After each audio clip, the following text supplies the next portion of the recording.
Good morning and welcome to ethics series video from Conscience IAS। हमारा ये प्रयास है कि जो मेंस का पिछला जो मेंस हुआ है यूपीएससी का 2020 के लिए, उसके पेपर 4 के एनालिसिस हम लोग कर रहे हैं। इसमें जो पार्ट ए का जो थियोरेटिकल पार्ट से क्वेश्चन आया हुआ था, जिसमें कुल 13 सवाल थे।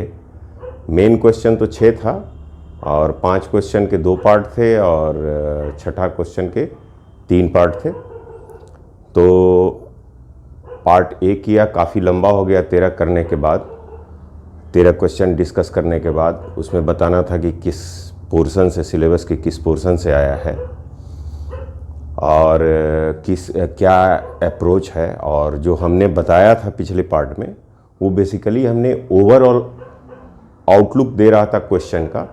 तो क्वेश्चन 200 वर्ड से तो ज़्यादा लंबे हो जाएंगे, पर वो आपको समझाने के हिसाब से मैंने उसमें उसको खुल करके बताया है। अब हम केस स्टडी पे आते हैं, जो पार्ट बी है। और केस स्टडी में भी हम लोग सबसे पहले ये डिस्कस करेंगे कि केस स्टडी बनाने में बहुत तरह की भ्रांतियाँ हैं। केस स्टडी बनाने में बहुत तरह की भ्रांतियाँ ये है कि केस स्टडी आप अपने विम्स एंड फैंसीज से बना लीजिए या आपको जो समझ में आए आप उस हिसाब से बना लीजिए। नहीं, केस स्टडीज़ आपके थियोरी के बेस पे आते हैं और उसमें भी आपके कॉन्सेप्ट ऑफ इंटीग्रिटी को चेक करते हैं यूपीएससी, क्योंकि वो थ्योरेटिकल एस्पेक्ट से आपके इंटीग्रिटी को चेक किया। अब वो डिफरेंट सिचुएशन बनाएंगे और उस सिचुएशन के आधार पे आपके इंटीग्रिटी को चेक करेंगे। तो सबसे पहले हम आपको ब्रीफ में कुछ प्रिंसिपल्स बताना चाहते हैं जिस पे केस स्टडी बनेगा। बेसिकली बहुत सारे प्रिंसिपल्स हैं जिस पे केस स्टडी बनते हैं जो इम्पॉर्टेंट हैं, पर यहाँ पे मैं उन प्रिंसिपल्स को डिस्कस करूँगा या एम्फेसाइज करूँगा जो इस पेपर के लिए में आए हुए केस स्टडी को बताने के लिए ज़्यादा ज़रूरी है। तो सबसे पहले हम लोग डिस्कस करेंगे उन प्रिंसिपल्स को जिस पे केस स्टडीज़ बनाया गया है इस पेपर के लिए, और एक सेपरेट वीडियो बनेगा जिसमें ओवरऑल केस स्टडी कैसे बनाएंगे, उस पे करीब 1 घंटे का वीडियो होगा, उस पे हम आपको बताएंगे। और आपसे एक रिक्वेस्ट है कि इस वीडियो को please like, share and comment ज़रूर करें और हमें मोटिवेट करते रहें। तो सबसे पहले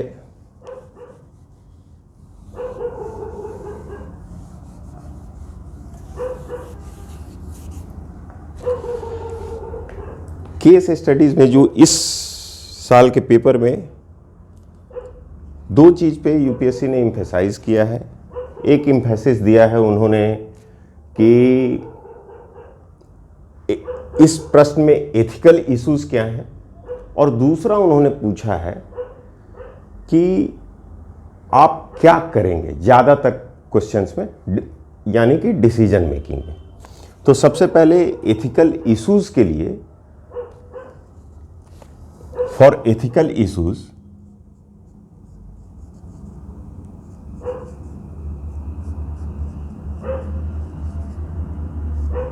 to derive ethical issues, we have to correctly and elaborately understand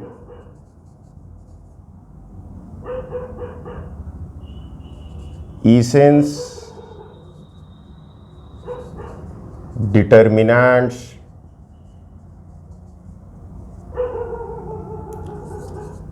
consequences and dimensions of ethics.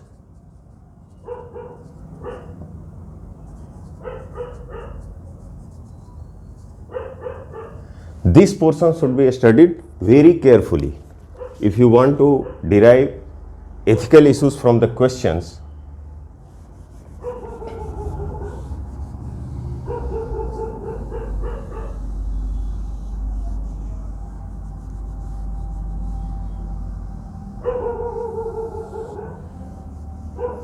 इस बार सबसे मज़ेदार यूपीएससी ने किया है कि जनरली एथिकल इश्यूज से लोग समझते हैं कि प्रॉब्लमेटिक सिचुएशन या जहां एथिकल डायलेमा होगा उसी से हम एथिकल इश्यूज डिराइव करेंगे।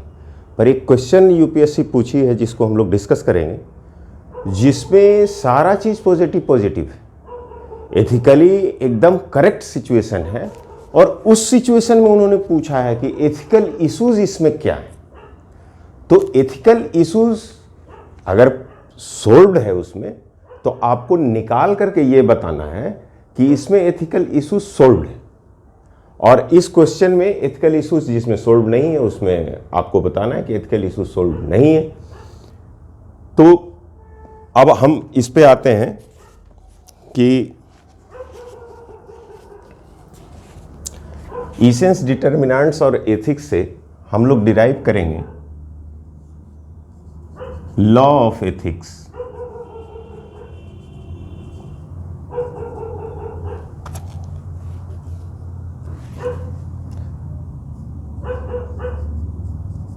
डिस्ट्रक्शन ऑफ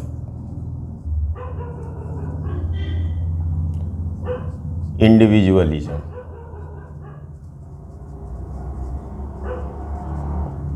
और ego.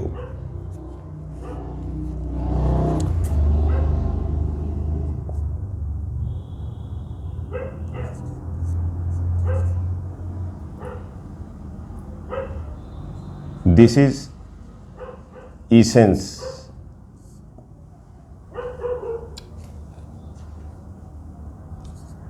motive force of ethics,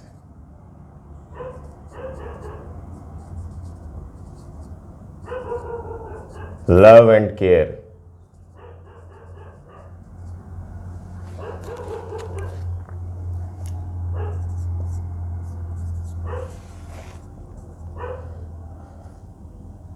basis of ethics,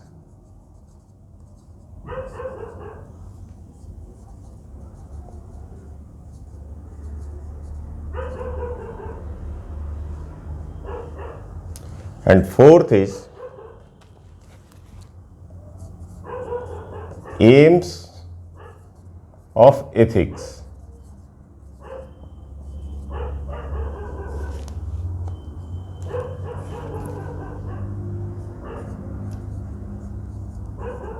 Destruction of privileges and harmonious growth.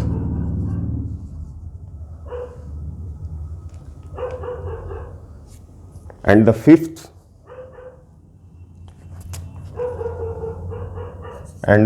will be motto of ethics, devotion to services. जब भी आप एथिकल इश्यूज डिराइव करेंगे या किसी भी सिचुएशन में, आपको ये देखना है कि कोई भी एक्ट एथिकली फुलफिल करता है या नहीं करता है। आपको इन तमाम पहलुओं पे उसको देखना होगा। आपका इंटेंशन कोई भी वर्क करते हैं तो उसके पीछे इंडिविजुअलिज्म नहीं होना चाहिए, लव एंड केयर होना चाहिए, रिनंसिएशन का भाव होना चाहिए, destruction of privileges and harmonious growth के लिए किया जाना चाहिए, and devotion to services, service के लिए डिवोशन होना चाहिए। ये 5 चीज होना चाहिए।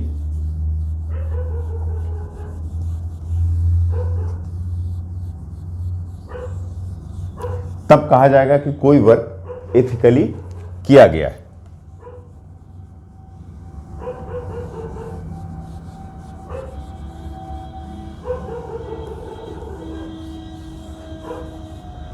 और जब कोई सिचुएशन दिया गया है और उसमें से पूछ रहा है कि एथिकल इश्यूज क्या हैं, तो आप देखिए कि कोई भी जो समस्या है वो इन 5 पैरामीटर्स में से किस पैरामीटर्स को फुलफिल नहीं कर पा रहा है, वही एथिकल इश्यूज होगा। And then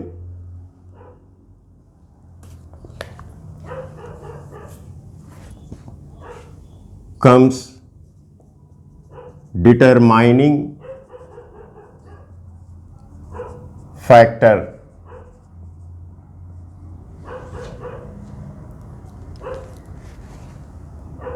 It will include universal outlook,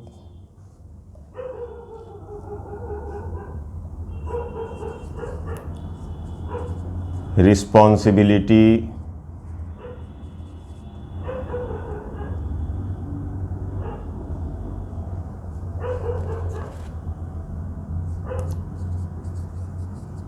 transparency, truthfulness, temperance,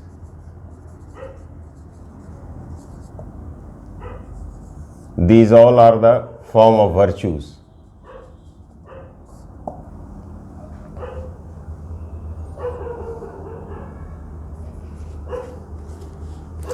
ये सब चीजें आपके एक्ट में झलकनी चाहिए जब आप कोई एक्शन करते हैं।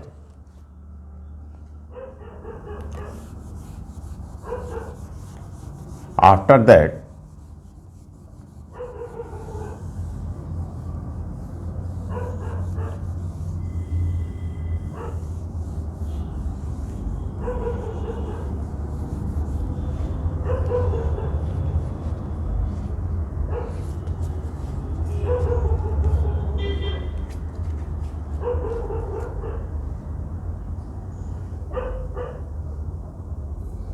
दो तरह के क्वेश्चन पूछे गए थे यूपीएससी में, जो केस स्टडी है, सारे क्वेश्चंस उन्होंने पूछा है कि ethical issues involved in this, and the second portion is what you will do in this situation. So what you will do in this situation, it means कि UPSC wants to know decision making, and decision making should वो पूरी तरह से आपकी integrity को check करेगा, उसमें कहीं पे इफ एंड बट नहीं आना चाहिए।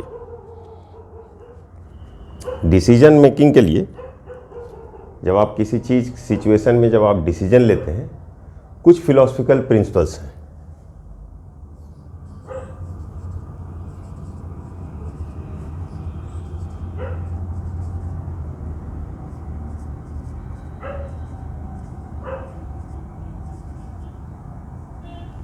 यहाँ पे जस्ट हम डिस्कस कर देते हैं कि व्हाट आर दोस।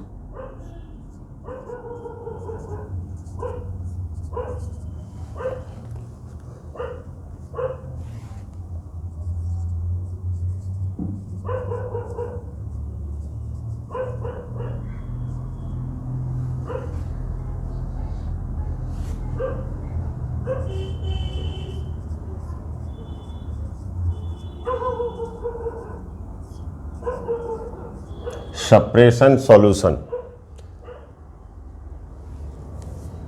इस प्रिंसिपल के आधार पे जस्ट हम ब्रीफली, क्योंकि ये सारा चीज़ जब एथिक्स के क्लासेस में डिस्कस किया जाएगा वो काफ़ी डिटेल में डिस्कस किया जाएगा। यहाँ जस्ट एग्जांपल आपको समझाने के लिए प्रिंसिपल ऑफ हायरार्की है क्या। प्रिंसिपल ऑफ हायरार्की है क्या कि किसी भी समस्या का समाधान अगर आप उसी जगह से खोजेंगे तो दैट इज सप्रेशन, और अगर ऊपर के डायमेंशन से खोजेंगे तो दैट विल बी सॉल्यूशन। जैसे इसका एग्जांपल है कि अगर कहीं पे कोई दंगा भड़क जाता है, कहीं पे कोई दंगा भड़क जाता है, ऐसा सिचुएशन देता है, कहीं पे कोई दंगा भड़क जाता है, आप सिर्फ बल प्रयोग करके दंगा को दबाएंगे, that will be suppression.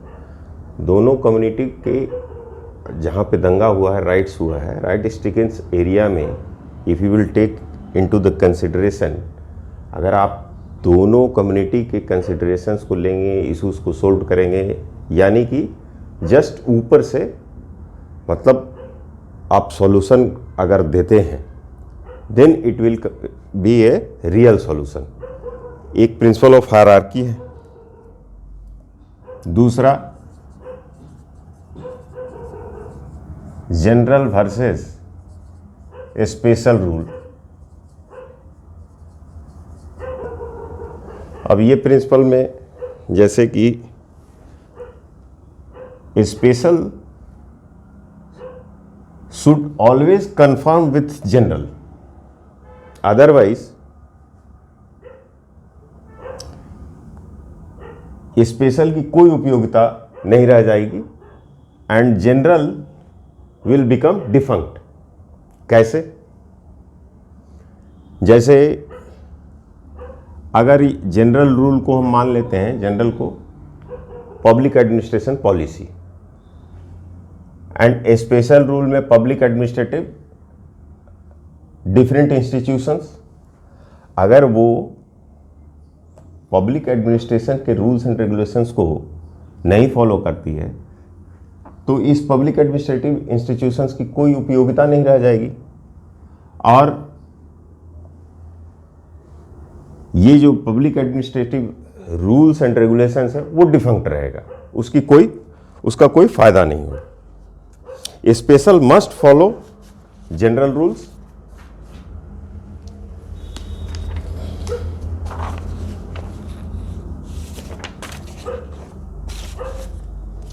and third will be law of causality या मीन्स एंड्स भी इसको कह सकते हैं आप।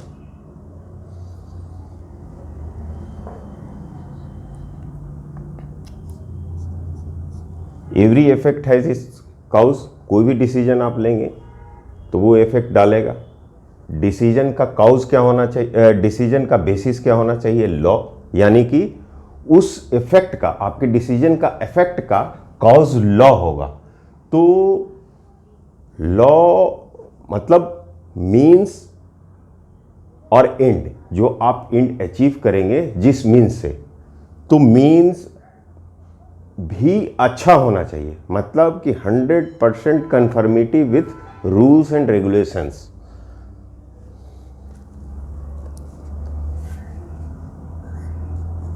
ये बताता है this shows effect is cause in another form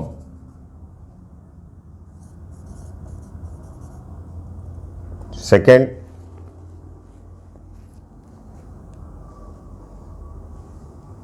अगर आप देखेंगे कि कॉज ही एक तरीके से उस इफेक्ट में प्रेजेंट रहता है, जैसे कोई मिट्टी का घड़ा हो, बनाना हो, ये बहुत ही इंपॉर्टेंट है केस स्टडी बनाने के। जैसे मिट्टी का घड़ा हो, तो आप मिट्टी का घड़ा बनाते हैं तो उसमें कॉज क्या हो गया? मिट्टी हो गया, और मिट्टी भी प्रेजेंट रहेगा। तो अगर कॉज को ही आप अगर रॉन्ग कॉज यूज करेंगे या गलत मिट्टी यूज करेंगे तो गलत घड़ा बनेगा। तो इसलिए cause is very important. Cause और means very important.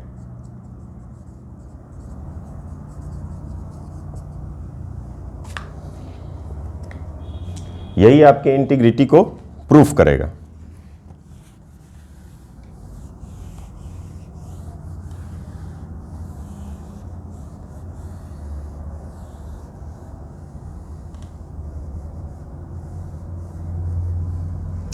And the fourth principle is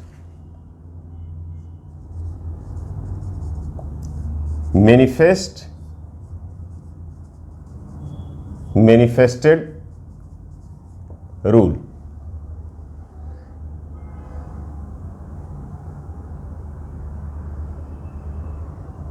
manifested rule का मतलब होता है कि मैनिफेस्ट जिसको मैनिफेस्ट करना हो, मैनिफेस्ट कर दीजिए, जिसको मैनिफेस्ट कहीं करना हो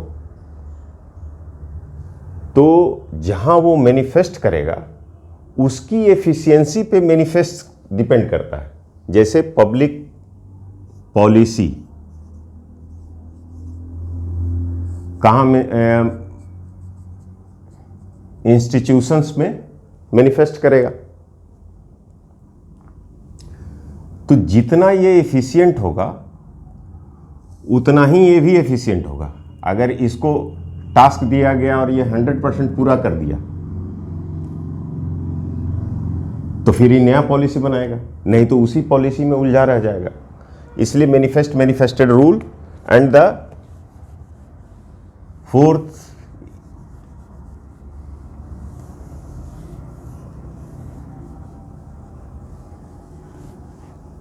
उसके बाद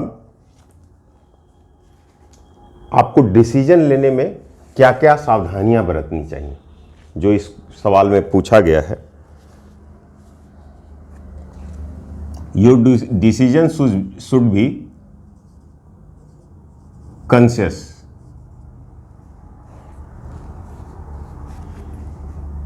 इट इज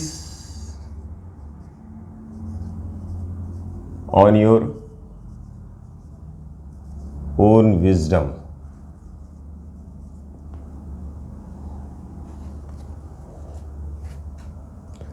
ये कैसे डिसाइड होगा? Conscious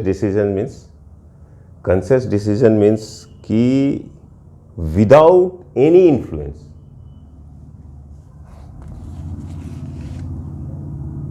means you should not work under the influence of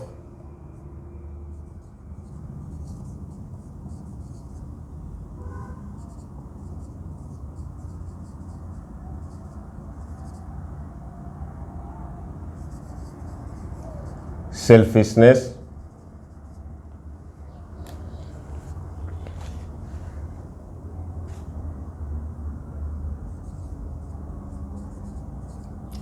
without the influence of outer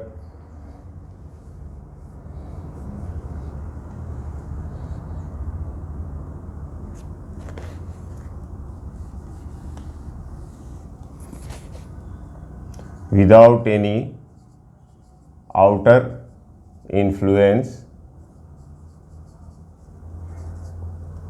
that is without any peer pressure,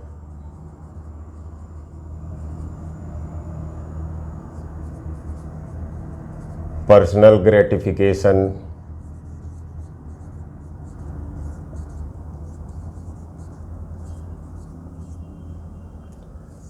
under the influence of fear, any type of fear,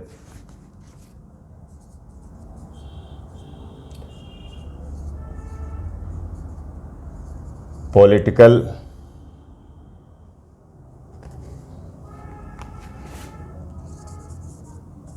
misadventure, etc. इन सब बातों का ख्याल रखना होगा। इसके influence में आपको decision नहीं लेना।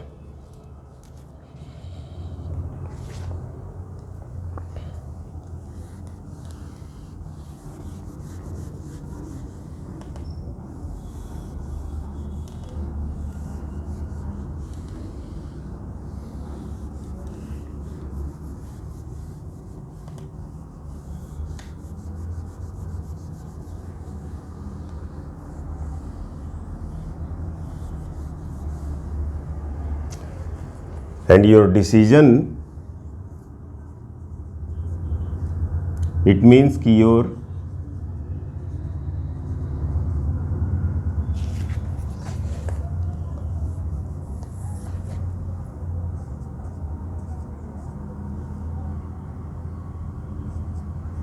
should be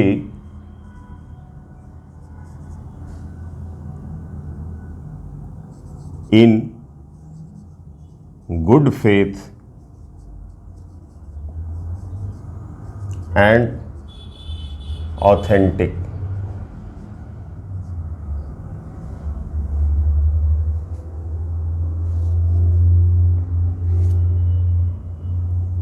What is good faith?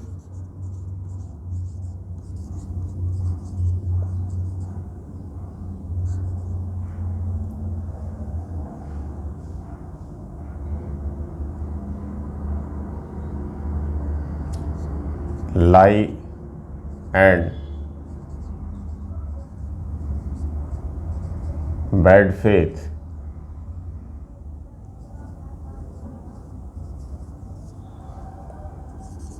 should not be taken into consideration.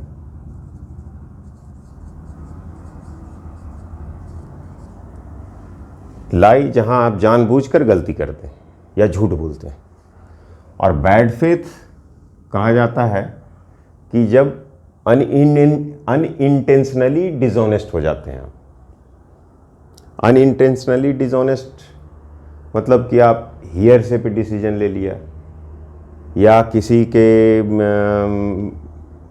चूँकि आपने सुन रखा है कि बड़ों की बात माननी चाहिए, सीनियर्स की बात माननी चाहिए, और आपने सीनियर्स ने कहा कि तुम ऐसा कर दो, इसमें अच्छा हो, आपने उसको जांचा नहीं। आपकी गलती डायरेक्ट नहीं है, बस आपने उसको जांचा नहीं, तो इसको कहते हैं बैड फेथ। या मान लीजिए कि कल्चरल इन्फ्लुएंस आपको फोर्स कर दिया कि आप इसको डिसीजन लीजिए। तो इस तरह से कई चीज़ें होती हैं जिसको बैड फेथ कहते हैं, unintentional dishonesty.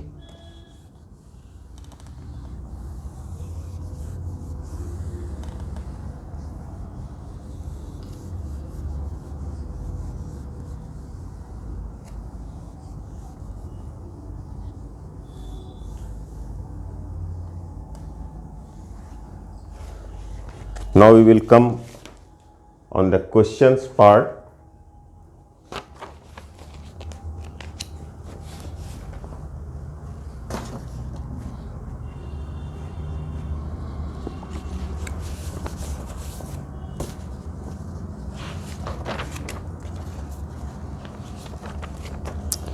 Very first question. Rajesh Kumar is a senior public servant with reputation of honesty and forthrightness, currently posted in Finance Ministry as head of Budget Division. His department is presently busy in organizing the budgetary support to the states, 4 of which are due to go to the polls within financial year. This year's annual budget has allotted 8,300 crores for National Housing Scheme, a centrally sponsored social housing scheme for the weaker section of the society. 775 crores have been drawn from NHS till June. The Ministry of Commerce had long been pursuing a case for setting up a special economic zone in southern state to boost exports. After 2 years of detailed discussions between the center and state, the Union Cabinet approved the project in August. Process was initiated to acquire the necessary land. 18 months ago, the leading public sector units had projected the need for the setting up of a large natural gas processing plant in northern state for regional gas grid. The required land is already in possession of the PSU. The gas grid is an essential component of the national energy security. After 3 rounds of the global bidding, the project was allotted to MNCs, Messrs XYZ Hydrocarbons. The first tranche of payment to MNC is scheduled to be made in December. Finance Ministry was asked to timely allocation of an additional 6,000 crore for these 2 developmental projects. It was decided to recommend reappropriation of the entire amount from the NHS allocation. The file was forwarded to budget department for their comments and further processing. On studying the case file, Rajesh Kumar realized that this reappropriation may cause inordinate delay in execution of NHS इसमें राजेश कुमार उधेड़बुन में आ गए, क्योंकि ये कहा गया कि finance ministry को कहा गया कि अर्जेंटली आप 6,000 करोड़ रुपया के ये जो 2 प्रोजेक्ट हैं उनके लिए आप अलॉट कीजिए। 4 स्टेट में इलेक्शन है, राजेश कुमार ऑनेस्ट ऑफिसर हैं और नेशनल हाउसिंग स्कीम के लिए 8300 करोड़ अलॉट किया जा चुका है फंड, उसमें से 775 करोड़ रुपए खर्च भी किए जा चुके हैं। अब इसमें प्रश्न ये उठता है कि जो मूल प्रश्न इसमें पूछा है कि discuss the following with reference to this case ethical issues involve in reappropriation of funds from the welfare project to the developmental projects. एक तो एथिकल इश्यूज पूछना चाह रहा है इन जनरल कि डेवलपमेंटल वेलफेयर प्रोजेक्ट से डेवलपमेंटल प्रोजेक्ट में अगर किसी फंड को ट्रांसफर किया जाता है तो उसके क्या एथिकल इश्यूज। दूसरा क्वेश्चन है given the need for proper utilisation of funds discuss the option available to Rajesh Kumar, is resigning a worthy option.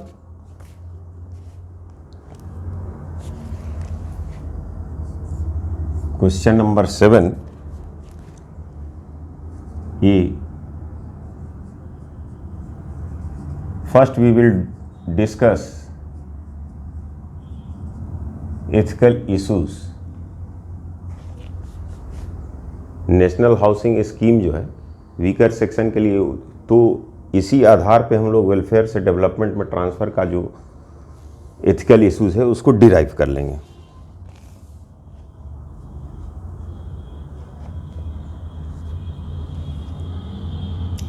First,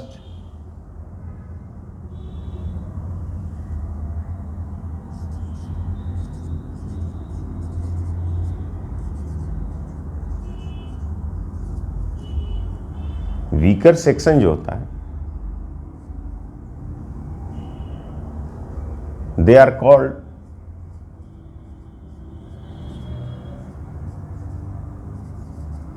डिसप्रिविलेज section of the society,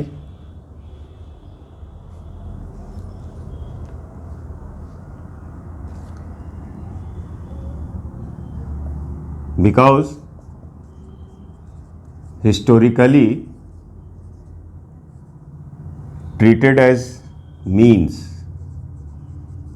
not end, क्योंकि इनको एक्सप्लॉइट किया गया। मीन्स का मतलब हो गया कि उनको किसी न किसी तरीके से, मतलब कुछ प्रिविलेज सेक्शन थे जो उनको यूज किया, इस कारण से ये डिसप्रिविलेज्ड हो गया।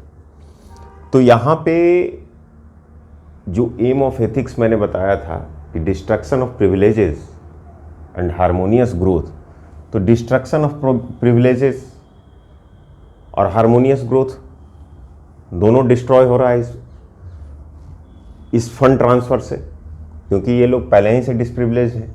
और एम ऑफ एथिक्स है कि जो प्रिविलेजेस, जो सेक्शन अगर किसी कम्युनिटी का या किसी वर्ग का अगर कोई प्रिविलेजेस उठाता है तो उसको डिस्ट्रक्ट करना है। हर कोई अपने जगह से इवॉल्व करना चाहिए, इसका मतलब यही है। इसलिए एम्स ऑफ एथिक्स को ये सबसे पहले फुलफिल नहीं कर रहा है।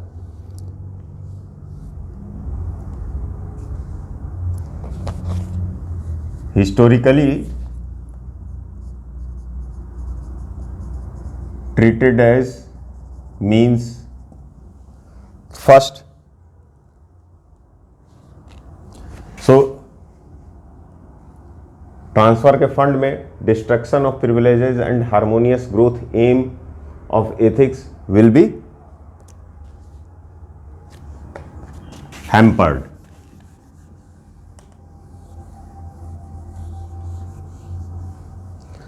Second ethical issues will be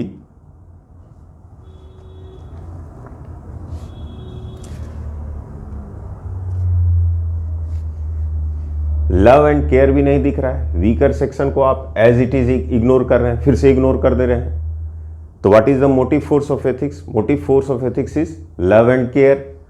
so you should treat weaker section with love and care. This is तो another ethical issues.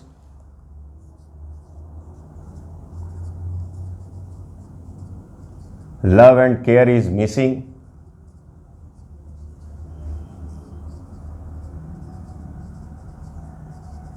For weaker section.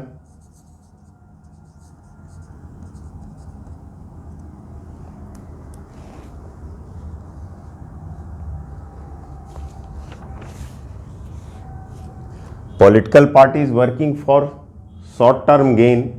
It means it is creating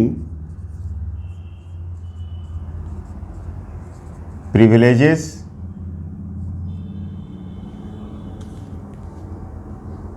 for their political parties, leaders and जितने भी नेता हैं सब अपने personal gain के लिए. It means personal gain यहाँ पे आ जाता है क्योंकि पॉलिटिकल पार्टीज ने प्रॉमिस कर दिया और ना तो वहाँ उन्होंने ये जांचा कि फंड अवेलेबल है या नहीं है, बस उनको इलेक्शन दिखा और उन्होंने घोषणा कर दी कि चलो हम ये चीज़ आपको देंगे. उसके बाद फाइनेंस मिनिस्ट्री पे दबाव डाल रहे हैं. तो ये हेस्टी डिसीजन है. तो एक तो ये प्रिविलेजेस क्रिएट करेगा और दूसरा चीज़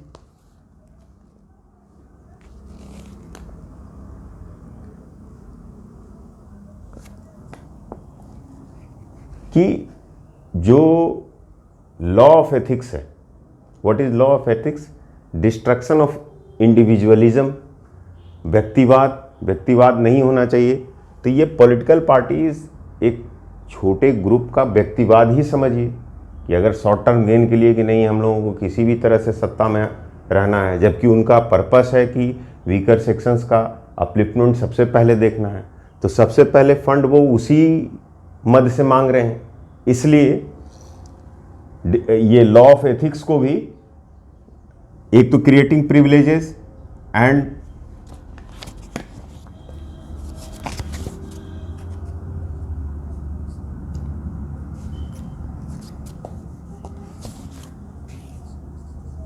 law of ethics is also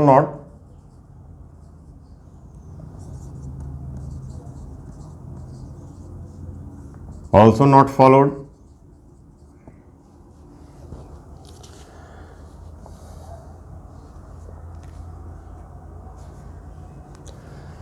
दूसरा चीज कि इंटीग्रिटी का प्रिंसिपल जो होता है, कोई इंस्टीट्यूशन अगर वर्क करता है तो उसमें ट्रांसपेरेंसी, अकाउंटेबिलिटी एंड रिस्पॉन्सिबनेस होना चाहिए. अगर पॉलिटिकल पार्टीज बता रही है कि हम सरकार में आएंगे और अभी भी सरकार में है कि हम सरकार में आएंगे, तो इन चीज़ों को हम आपको देंगे, कोई फॉल्स प्रॉमिस अगर कर रही है तो वो किसी भी यहाँ पे वो एज ए गवर्नमेंट और इंस्टीट्यूशंस के रूप में वर्क कर रही है, तो उसको तीन चीज़ पे हमेशा खरा उतरना चाहिए. एक ट्रांसपेरेंसी, दूसरा अकाउंटेबिलिटी एंड तीसरा रिस्पॉन्सिवनेस.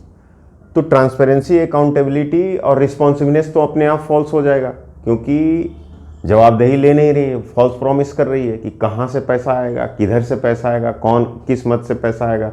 बस कह दिया कि हाँ हम करेंगे और उसके बाद दबाव बना रही है फाइनेंस मिनिस्ट्री पे. तो this is also lacking the principle of integrity.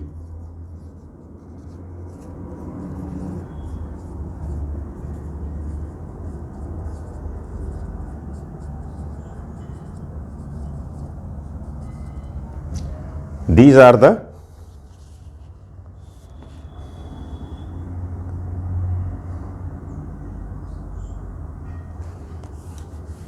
further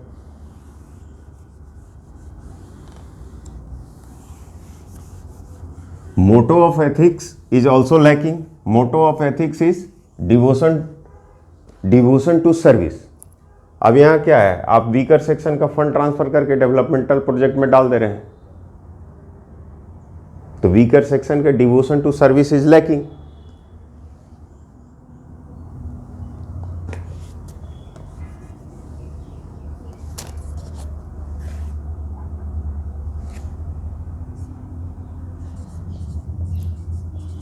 motto of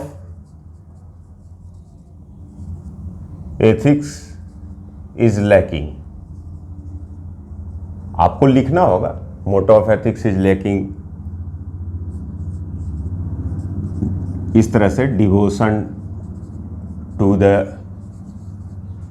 services of weaker section is lacking. हर एम को ऐसा ही लिखना होगा कि फर्स्ट बार में कि aims of ethics is lacking, second बार में आपको लिखना होगा कि motive force of ethics is lacking, क्योंकि motive of force of ethics is lacking, that's why political parties are not taking into the consideration of weaker sections. अब seventh का B पूछ रहा है,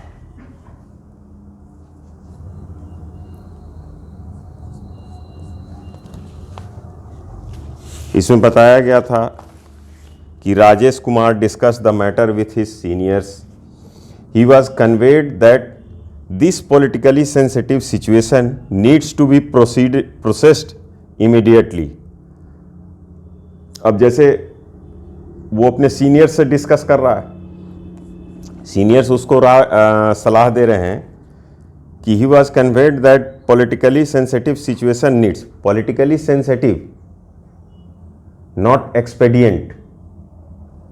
सेंसिटिव मीन्स कि उनकी इच्छा को आप फुलफिल कर दीजिए, क्योंकि उनको चुनाव जीतना है. वो वेलफेयर का एंगल नहीं है उसमें एंगल है कि उनको चुनाव जीतना है, तो सेंसिटिव हो जाएगा मामला. हो सकता है कि आप पे गलत कुछ एक्शन ले लिया जाए. Rajesh Kumar realize that diversion of fund from, Rajesh चूंकि पहले ही कह चुका है कि स्ट्रेट फॉरवर्ड और ऑनेस्ट ऑफिसर है, इसलिए राजेश कुमार को अंदर से उसका कॉन्साइंस जो है सो कचोट रहा है कि ये गलत होगा. तो given the need for proper utilisation of public funds, discuss the option available to Rajesh Kumar. Is resigning a worthy option? अगर वो रिजाइन करता है तो एथिक्स का एक सबसे बड़ा एस्पेक्ट है कि you are a person working with integrity, taking the responsibility, taking the whole responsibility. सारा जो भी आपको जिम्मेवारी दी गई उस सारी जिम्मेवारी को, तो यहाँ पे आपको डिसीजन लेना है. अगर आप रिजाइन कर देंगे तो आप डिसीजन लेने से भाग रहे हैं, तो ये तो वर्दी ऑप्शन नहीं.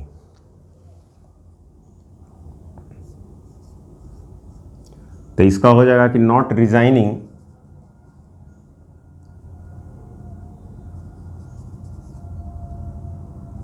क्योंकि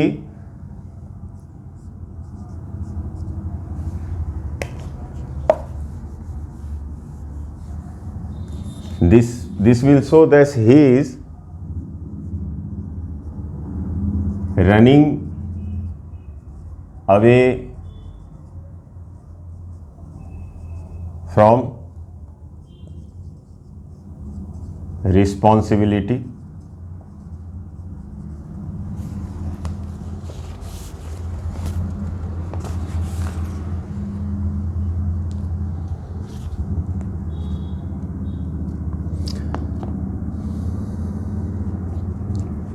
अब उनको ही should take conscious decision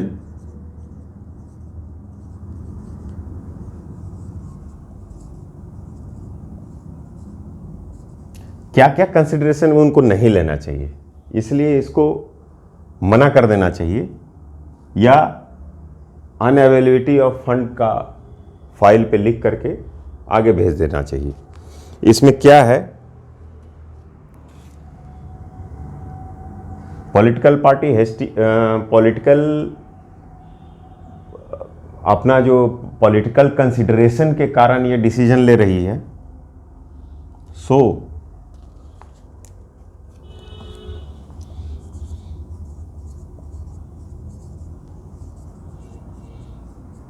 should not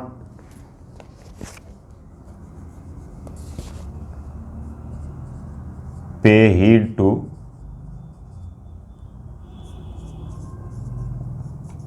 political parties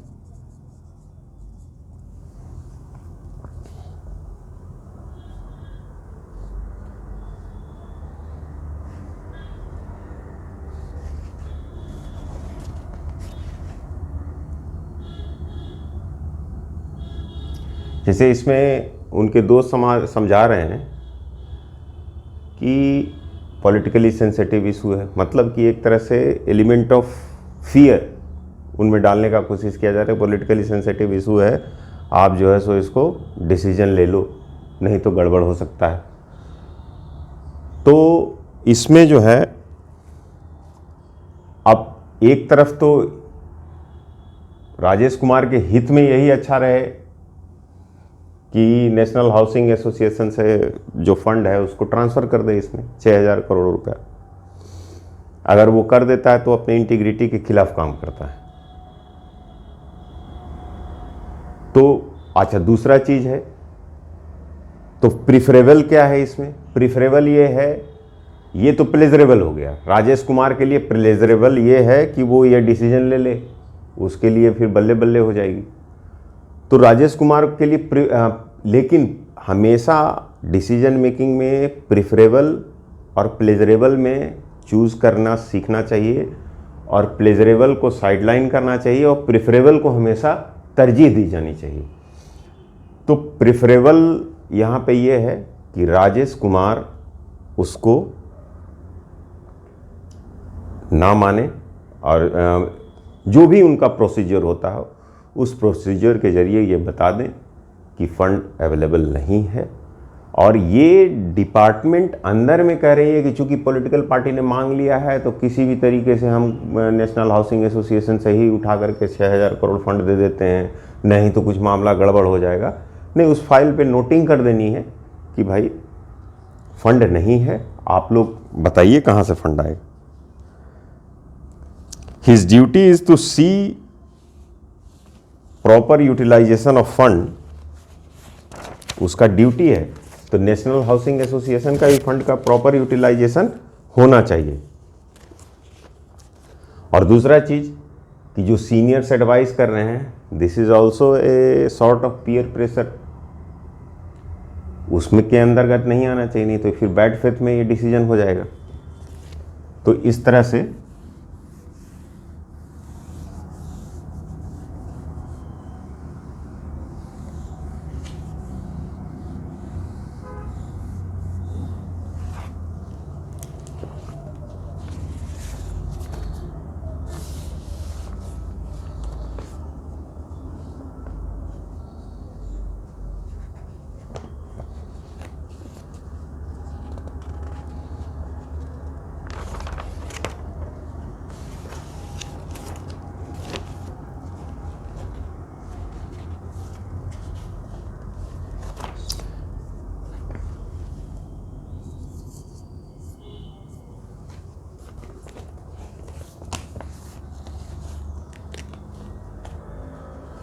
इसमें क्वेश्चन है कि the chairman of Bharat missile limited was watching a TV program on TV wherein the Prime Minister was addressing the nation on the necessity of developing a self-reliant India.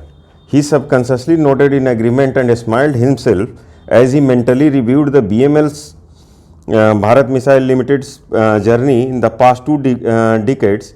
BML had admirably progressed from producing first-generation anti-tank guided missiles ATGMs to designing the producing a state-of-the-art ATGM weapon system that would be the envy of any army. He sighed in reconciliation with his assumptions that the government would probably not alter the status quo of ban of export of military weaponry. To his surprise, the very next day, he got a telephone call from the Director General of Ministry of Defence asking him to discuss the modalities of increasing BML production to ATGMs, as there is a possibility of exporting the same to friendly foreign countries. The Director General wanted the chairman to discuss the details with the staff of the Delhi next week. 2 days later, At press conference, the defense minister stated that the aim to double the current weapon export levels within 5 years. This would give an impetus to financing the development and manufacturing of indigenous weapon in country. He also stated that all indigenous arms manufacturing nations have a very good record of international arms trade. As a chairman of BML, इसमें कहानी ये है कि Bharat missile limited के chairman के रूप में आपसे मिनिस्ट्री ऑफ डिफेंस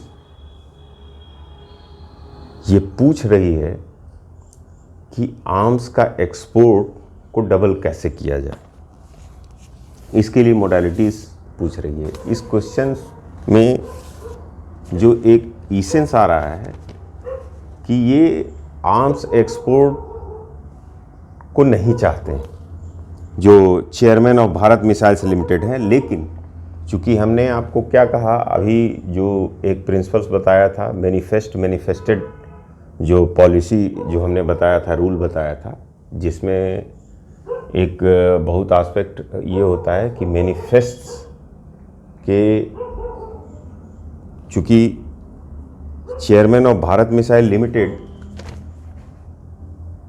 वो मिनिस्ट्री ऑफ डिफेंस के अंडर में आती है, तो अपने सीनियर्स का जो पॉलिसी डिसीजन होगा वो किसी मतलब वेल डिस्कस डिसीजन होगा, ये मान करके चला जाए।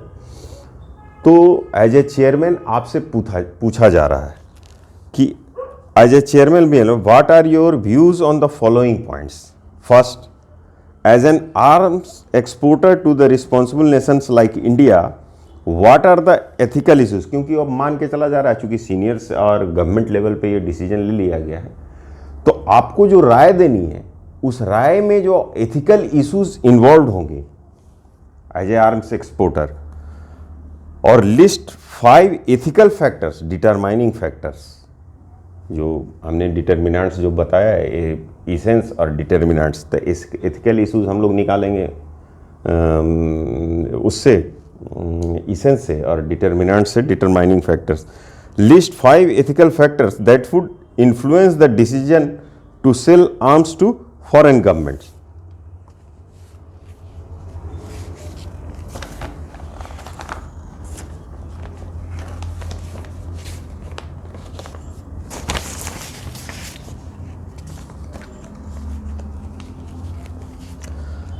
अब एथिकल इश्यूज इसमें इन्वॉल्व होगा।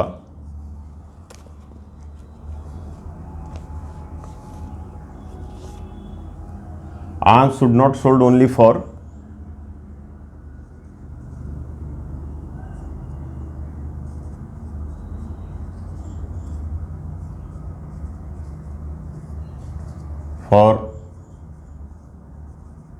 money consideration also only, and second will be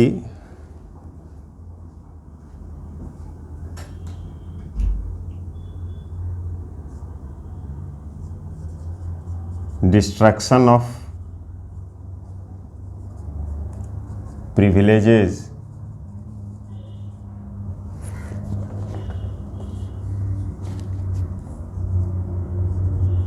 क्यों? अगर कोई बुलिंग कंट्री किसी जस्ट और वीक कंट्री को तंग कर रहा है, तो बुलिंग कंट्री प्रिविलेजेस बनाना चाह रहा है, तो हम कोशिश करेंगे कि वीकर कंट्री को सपोर्ट करें। इस सेंस में डिस्ट्रक्शन ऑफ प्रिविलेजेस हो जाएगा। आर्म्स एक्सपोर्ट कंसिडरेशन एक ये भी रहेगा। दूसरा चीज़, हार्मोनियस ग्रोथ। किसी भी एरिया में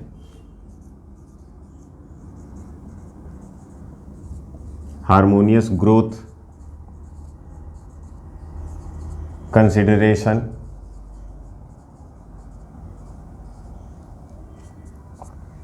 किसी भी एरिया में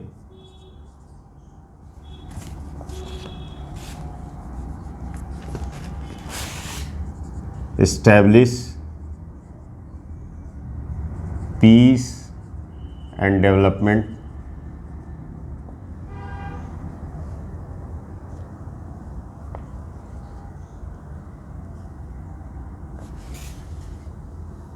लॉ ऑफ एथिक्स कैसे फॉलो कराएंगे, destruction of individualism,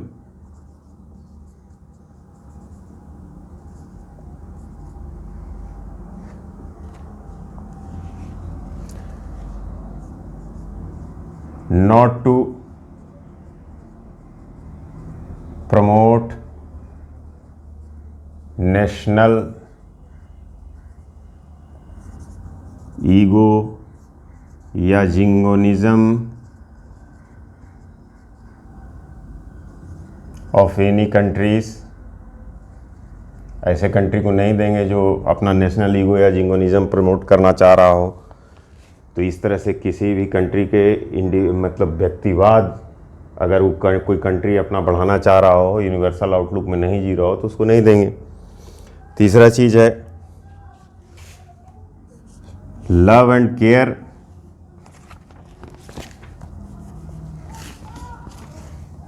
motive force कैसे देखेंगे, फ्रेंडली कंट्री,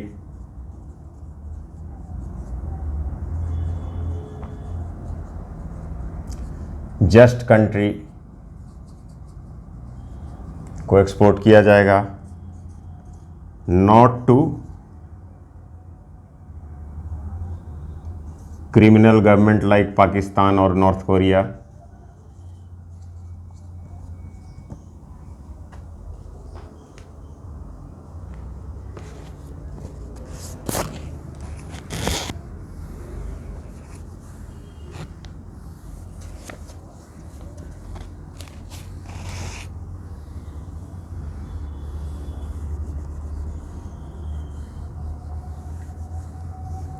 यूनिवर्सल आउटलुक का भी कंसिडरेशन रखेंगे।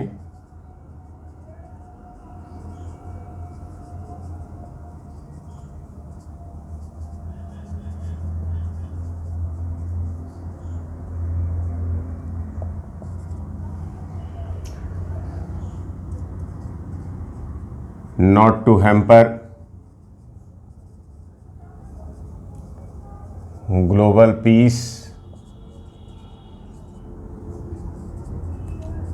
treaty anyway,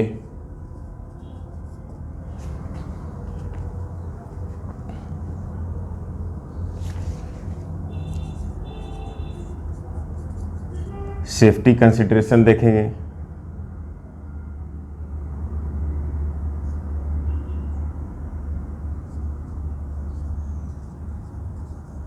फ्रेंडली कंट्री का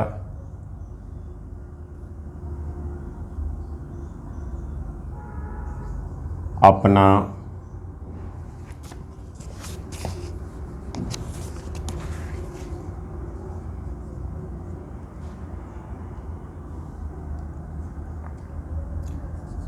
स्ट्रैटेजिक नीड, इन सब चीज़ों को देख करके ये किया जाएगा और कोशिश करेंगे कि एक्सपोर्ट से हम लोग जो मनी गेन कर रहे हैं उसको हम लोग आर्म्स के ही डेवलपमेंट में लगाएं, ताकि जो वेलफेयर या डेवलपमेंटल प्रोजेक्ट्स का जो फंड आर्म्स डेवलपमेंट के लिए ट्रांसफ़र हो रहा हो, वो ट्रांसफ़र ना हो करके वो जिस मद में है उसी मद में खर्च हो। मतलब कि हम लोग रिलीव करेंगे अपने डेवलपमेंटल और वेलफेयर फंड को। ये सब एथिकल इश्यूज कंसिडरेशन लिया जाएगा।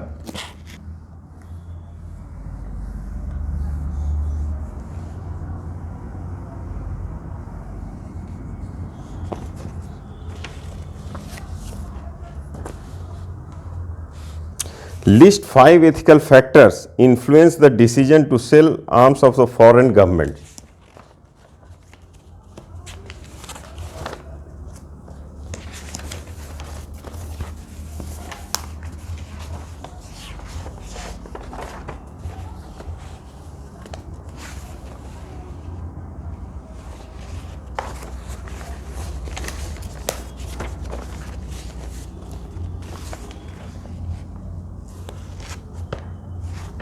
अब ethical factors,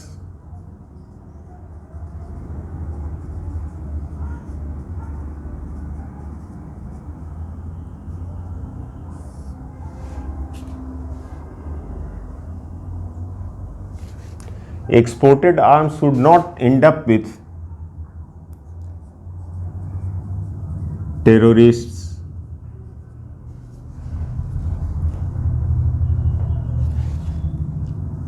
or human right violators. Second, should not fuel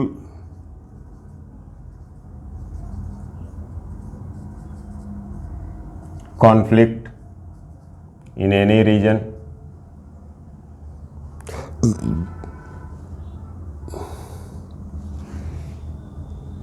और ये ध्यान देना होगा कि जिस कंट्री को बेच रहे हैं वो किसी दूसरे कंट्री को बुली करने के लिए, धमकाने के लिए तो नहीं कर रहा है। तीसरा, security consideration for just and peace loving country.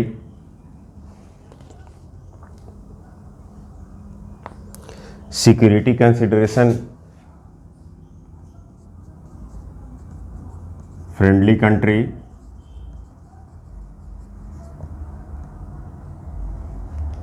अपना रेवेन्यू बढ़ाने के लिए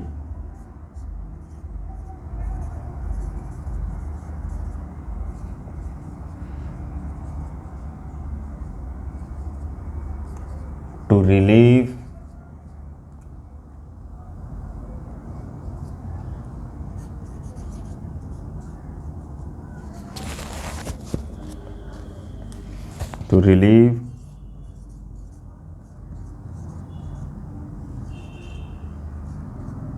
development and welfare funds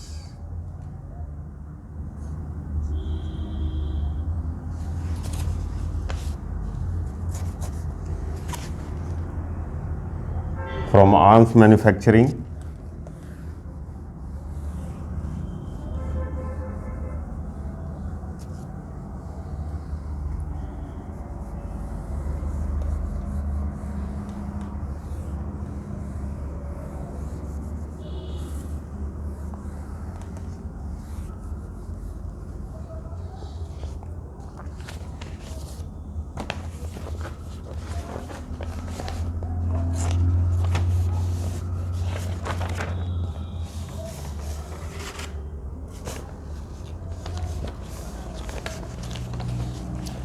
अब 9th क्वेश्चन जैसे देखिए,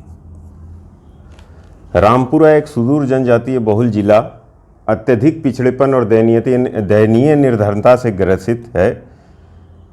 कृषि स्थानीय आबादी की आजीविका का मुख्य साधन है, लेकिन बहुत छोटे भूस्वामी के कारण यह मुख्यतः निर्वाह खेती तक सीमित है। औद्योगिक या खनन गतिविधियां यहाँ नगण्य हैं।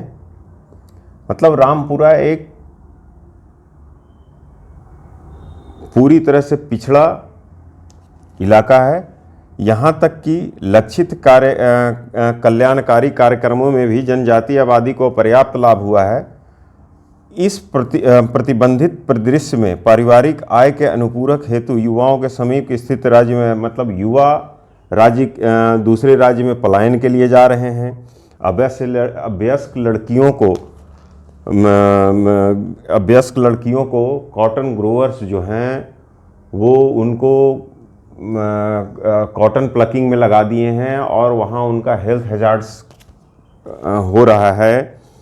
और दूसरी चीज़, इन फार्मों में रहने के काम करने के अपर्याप्त स्थितियों के कारण अभ्यस्त लड़के गंभीर स्वास्थ्य समस्याएं पैदा कर। मूल निवास और कपास फार्मों में के जिलों में स्वयंसेवी संगठन ऐसा इसमें बता रहा है कि एनजीओ जो हैं, जो इनके लिए काम करना चाहिए, वो एक तरह से वो कॉम्प्रोमाइज़ कर लिया है उन्होंने उस कॉटन ग्रोवर्स और कॉन्ट्रैक्टर्स के साथ। आपको रामपुरा का जिला कलेक्टर नियुक्त किया जाता है। यह निहित नीतिपरक मुद्दों की पहचान कीजिए। फिर again, and ethical issues involve in this, and अपने जिले को संपूर्ण आर्थिक परिदृश्य को सुधारने और अभ्यस्त लड़कियों की स्थिति सुधारने के लिए आप क्या विशिष्ट कदम उठाएंगे। You are appointed as a district collector of Rampura. Identify the ethical issues involve, which specific steps you initiate ameliorate the condition of minor girls of your district to improve the overall economic scenario of the districts. First we will discuss ethical issues.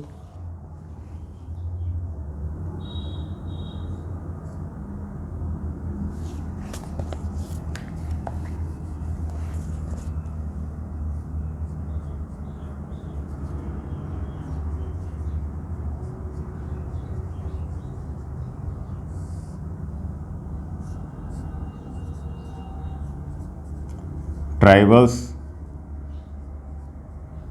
still disprivileged, means aims of ethics is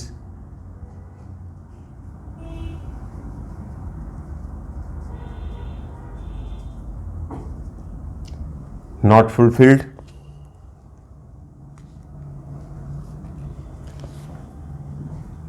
Plus subsistence level of farming, no industry and no any other type of development.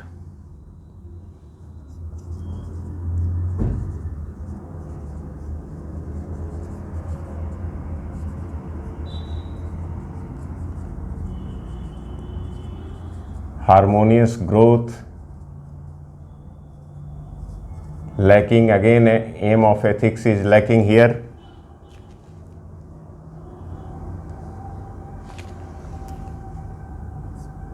Migration of youth,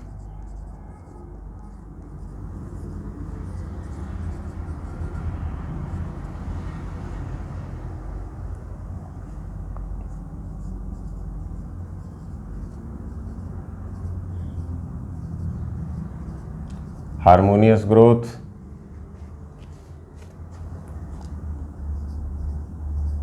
lacking. I am pointing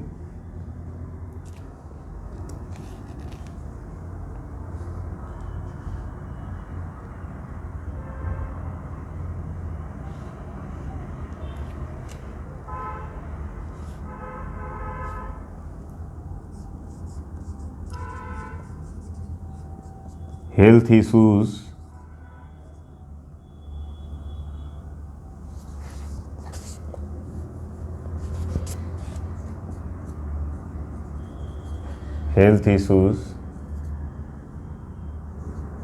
and child labor,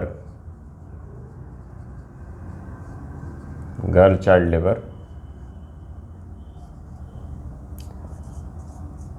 Motive force is lacking, love and care.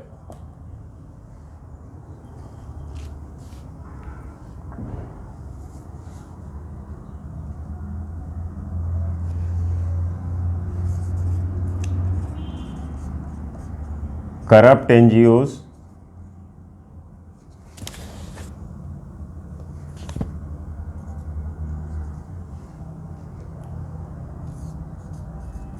creating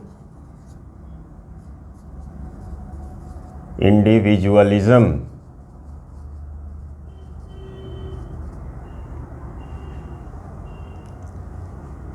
against law of ethics. ये सब ethical issues होंगे।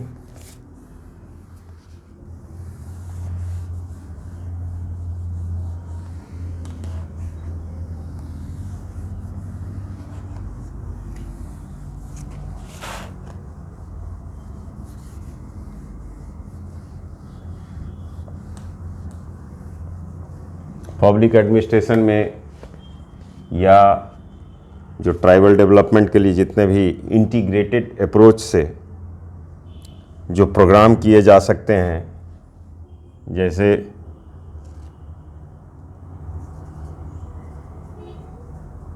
Cooperative farming क्योंकि small scale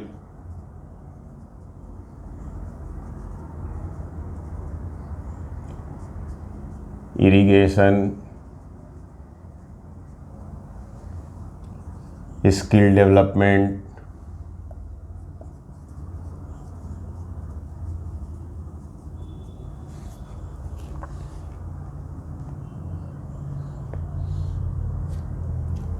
loan provide करवाया जाएगा different government programme से।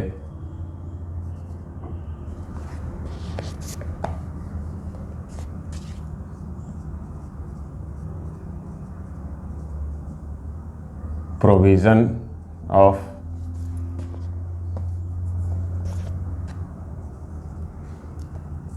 Special fund,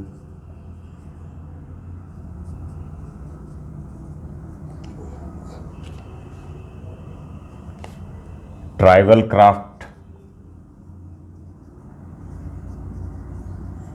will be promoted if any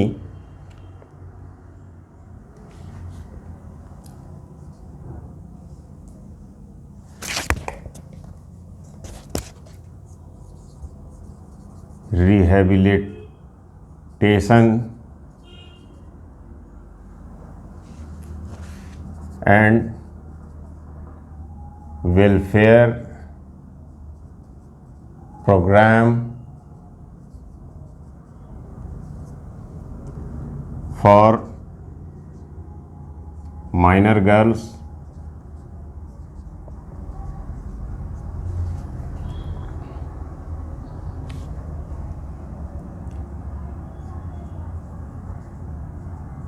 punishment to NGO and contractors।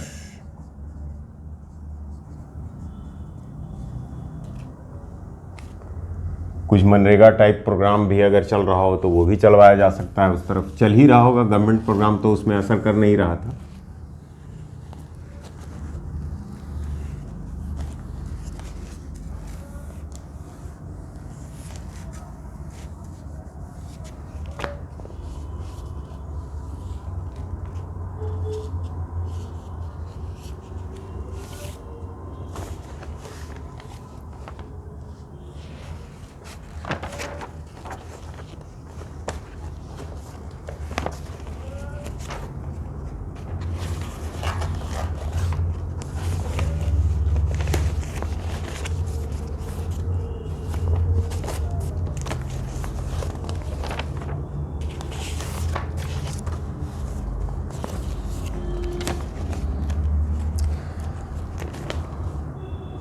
Tenth question is,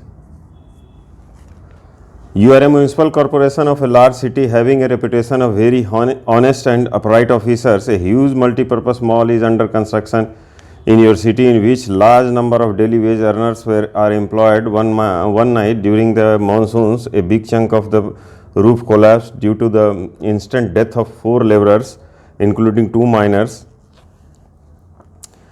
Your preliminary inquiries has revealed a series of anomalies. The material used for the construction of poor quality, despite the approved building plans permitting only one basement. An additional basement has been constructed. This was overlooked during the periodic inspection by building inspector of the municipal corporation. In your inquiry, you noticed that the construction of the mall was given the green signal despite the encroaching the areas earmarked for the green belt and slip road in the zonal master plan of the city. The permission to the construct the mall was accorded to the previous municipal commissioner, who is not only your senior and well known. Prima facie, the case appears to be the widespread nexus between the officials of municipal corporation and the builders, your colleagues putting pressure on you to go slow in the inquiry. The builders, who is rich in and influential, to be the close relative to the powerful ministers in the state cabinet. The builders persuading you hush up the matters,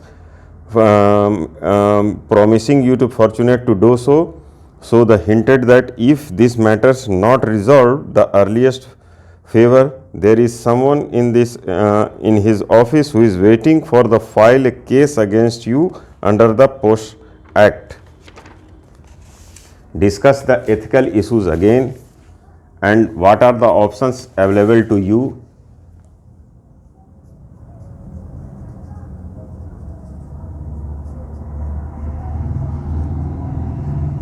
Ethical issues involved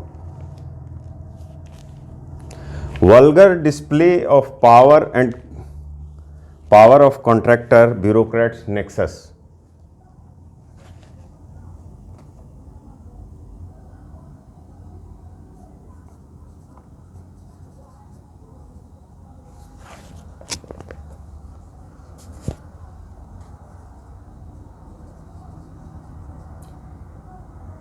Bureaucracy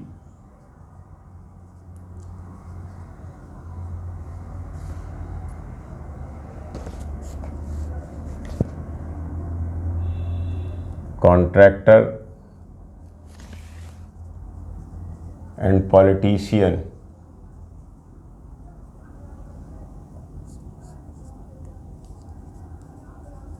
creating privileges. Aim of ethics is lacking.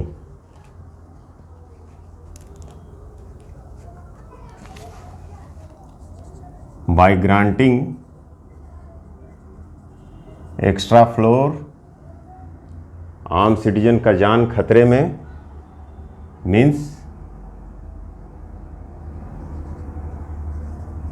endangered citizens lacking love and care for the citizens means lacking motive force of ethics.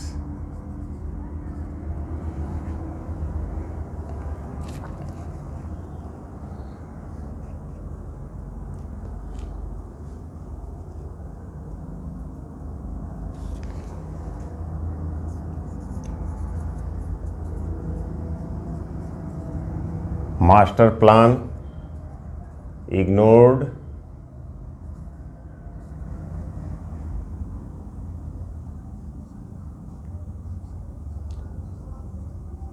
lacking integrity in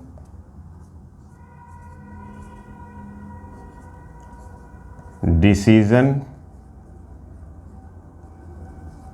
making of ex-MCD officials.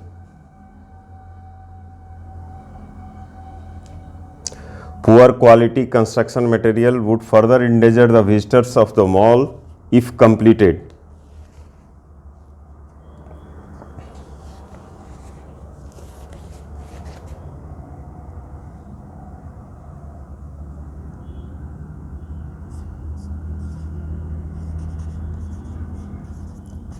To making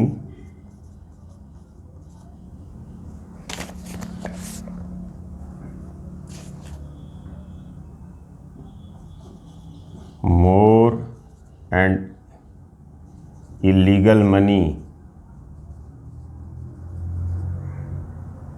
contractor used bad construction material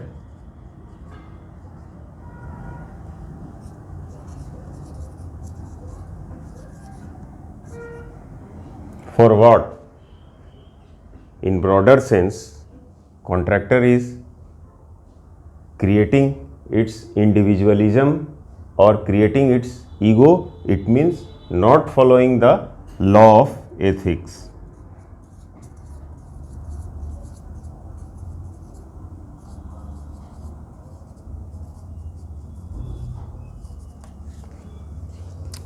These are ethical issues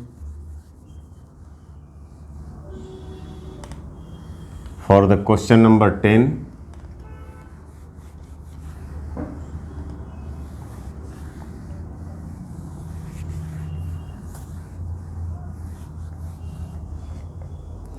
अब इस decision making में तमाम वो चीज़ हैं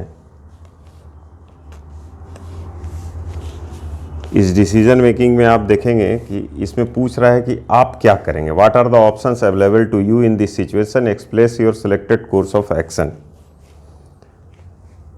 first of all I will go with my reputation.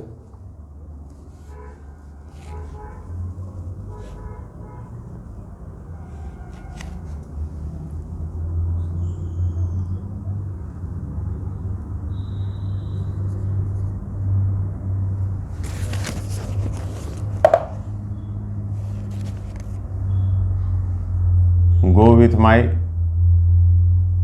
reputation,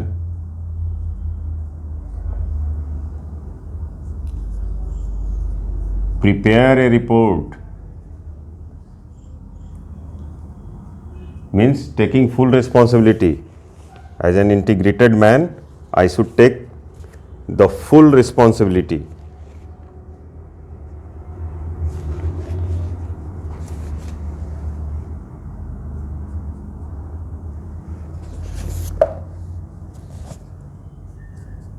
Fair inquiry,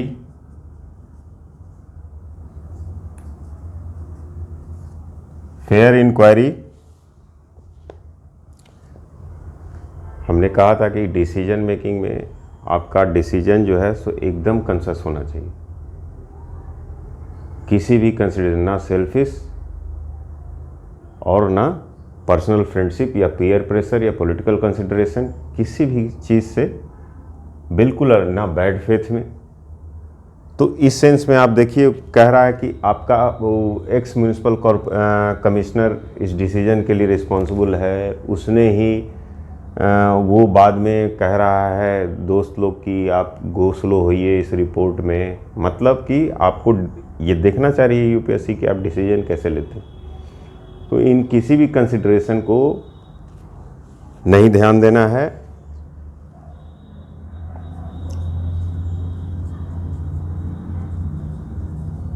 no friendship consideration, दूसरा चीज,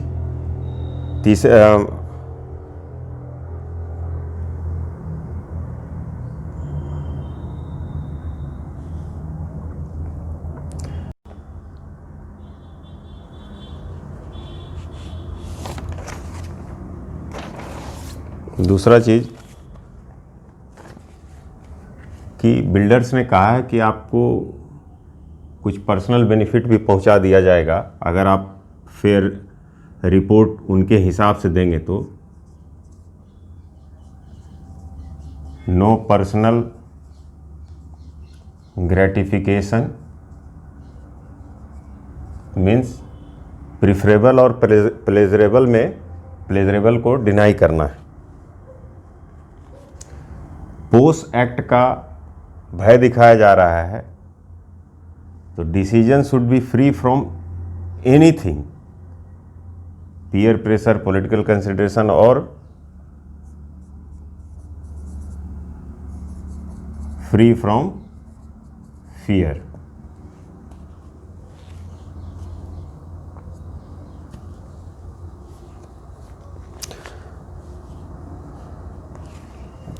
government को report submitted to the government, I will submit report to the government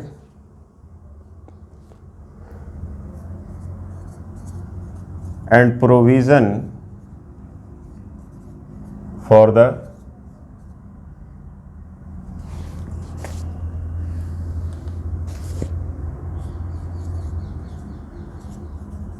recommendation for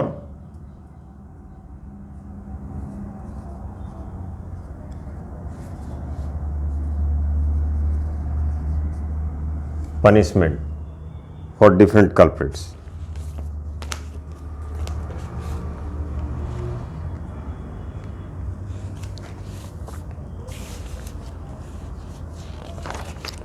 question 11 में दिखाता है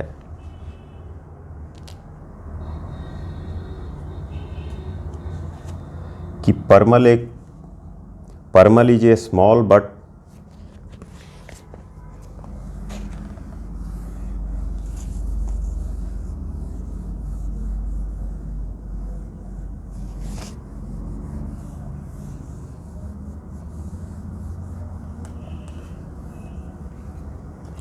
आप question खुद से भी एक बार पढ़ लेंगे जब मेरा सॉल्यूशन देंगे। मेरा एम्फेसिस सॉल्यूशन पे है। परमल is a small but under developed district. It has Rocky terrain that not suitable for agriculture. Though some subsistence being done in small plots of the land area, the area receives adequate rainfall and has irrigation canal flowing through the Amaria is an Amaria its administrative center। इसमें कहना है कि अमरिया एक administrative centre है। Is a medium size towns. It's houses a large district hospitals, all industrial training institute and some privately owned skill training centers. It has all the facilities of a district headquarters.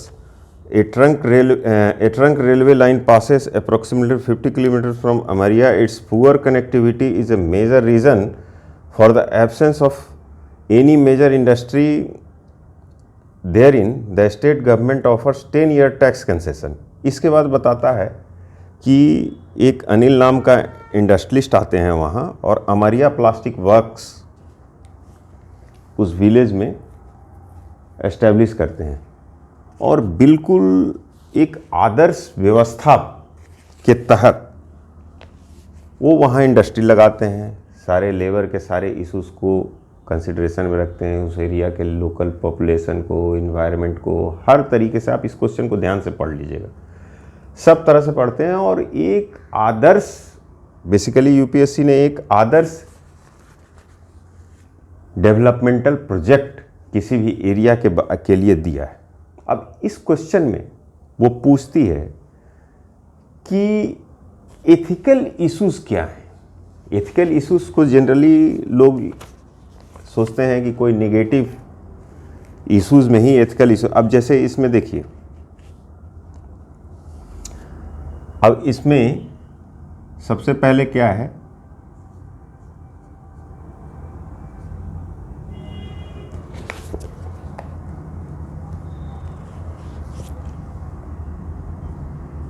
Upliftment of under privilege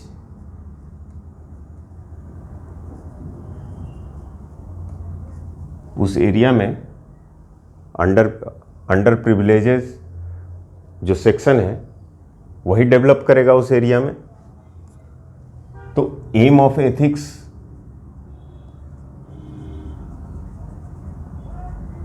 will be fulfilled.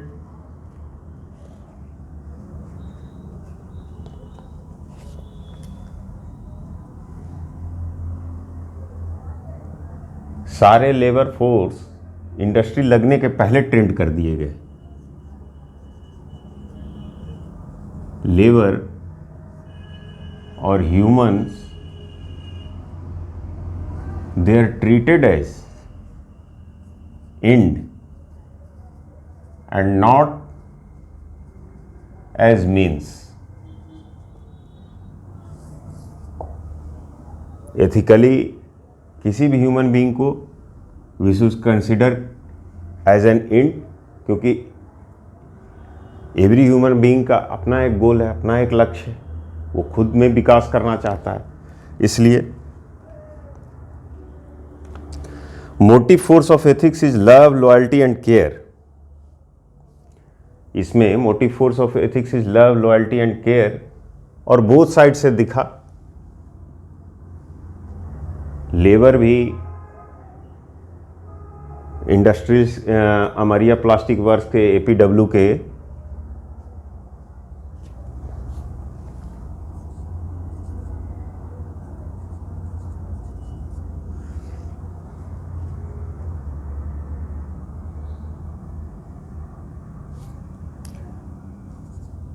Labour and एपीडब्ल्यू दोनों ने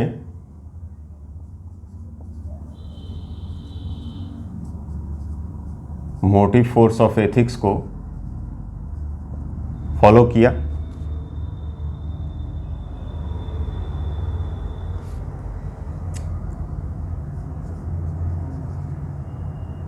Anil industrialist worked as contributor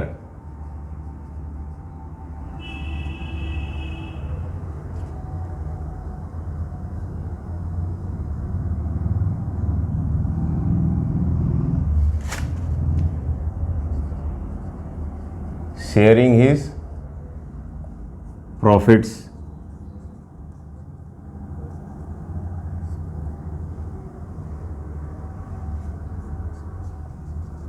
improving quality of life.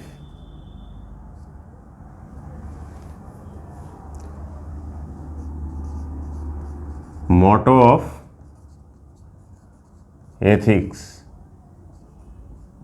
मतलब devotion to service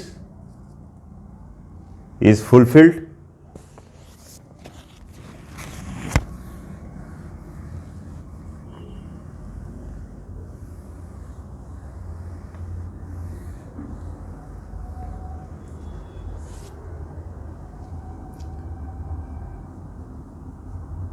environmental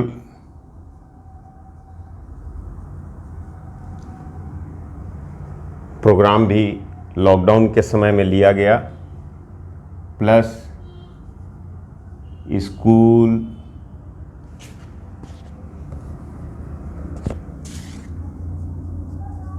education, temple,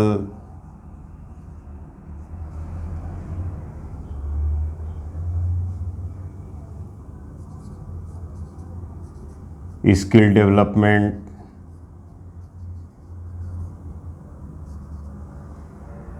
ये सारा चीज जो है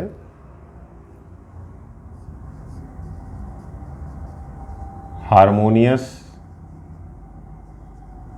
growth की ओर indicate करता है, which is AIIMS of ethics.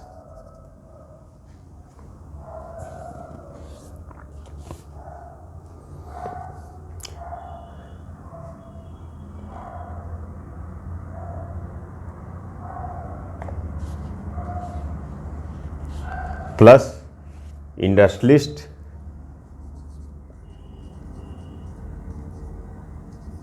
Sharing its profit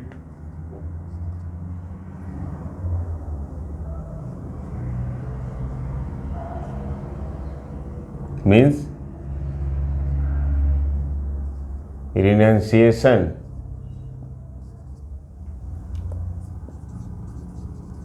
basis of ethics is followed.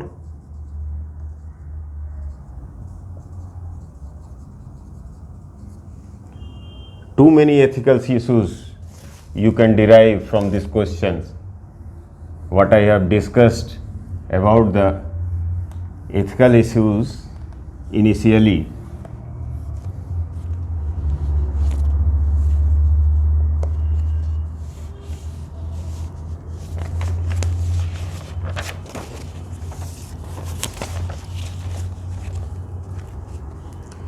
एपीडब्ल्यू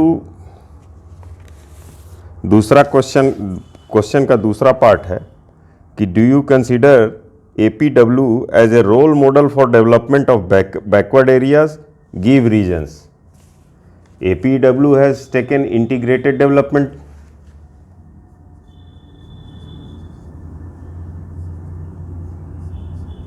has taken the course of integrated development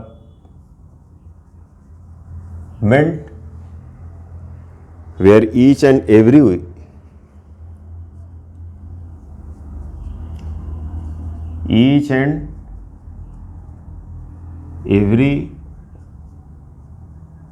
issues tackled well.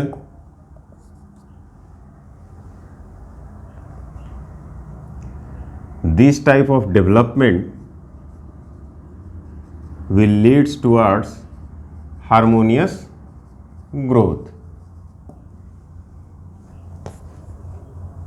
What is harmonious growth?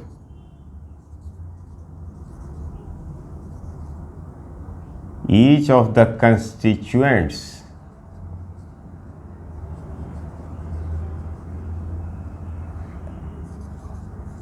helping each other's development.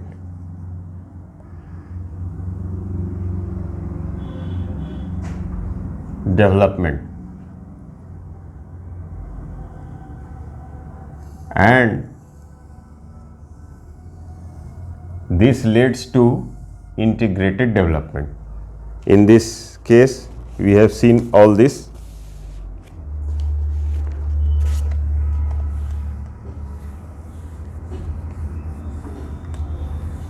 Now we will come to the question, last question.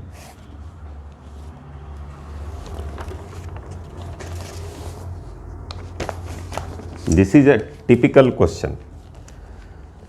Migrant workers have always remained at the socio-economic margins of our society. जब आप जो मैंने लिखवाया है essence ethics का, law of ethics, basis of ethics, motto of ethics, motive force of ethics, aim of ethics, ये जो 4-5 हमने आपको लिखवाया था, उसको जब आप ध्यान में देंगे आपको एथिकल इश्यूज निकलता जाएगा. Migrant workers have always remained in the socio-economic margins of our society, silently serving as the instrumental labor force of urban economics. The pandemic has brought them into the national focus. On announcement of country-wide lockdown, a very large number of migrant workers decided to move back from their places of employment to their native villages. The non-availability of transport created its own problem. Added to this was the fear of starvation and inconvenience to the families. This caused the migrant workers to demand wages and transport facilities for returning to their villages. Their mental agony was accentuated by multiple factors such as sudden loss of livelihood, possibility of lack of food and inability to assist in harvesting their rabi crops due to not being able to reach home in time. Reports of inadequate response of some districts in providing the essential boarding and lodging arrangements along the way multiplied their fears. You have learned many factors from the situation when you were tasked to oversee the functioning of the district disaster relief force in your district. In your opinion, what ethical issues arose in the current migrant crisis? What do you understand by the ethical caregiving state? And what assistance can civil society render to mitigate the suffering of the migrants in similar situation? अब इसमें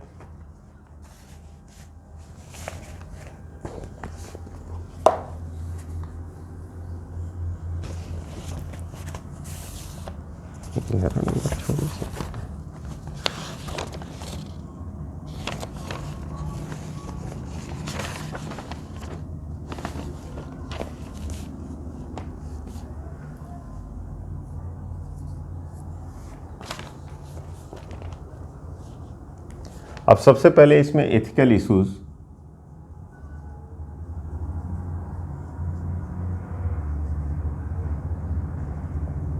discuss करना, main यही दो है इसमें. एक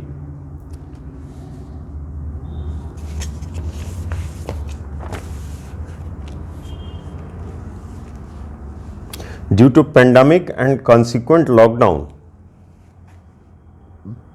क्या क्या ethical issue. Labour force became under privileged once again.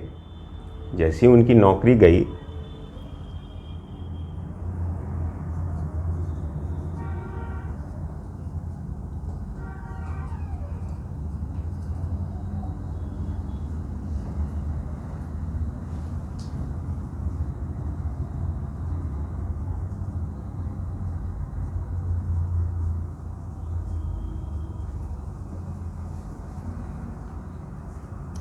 once again.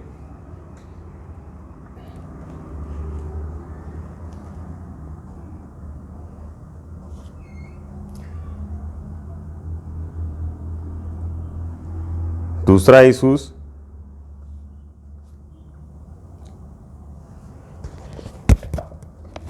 Means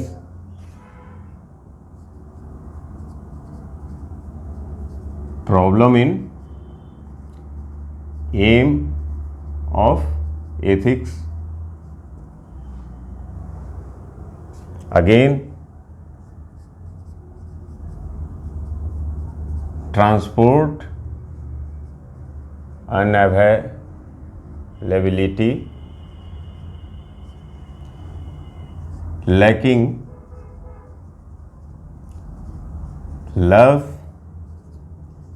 and care, motive, force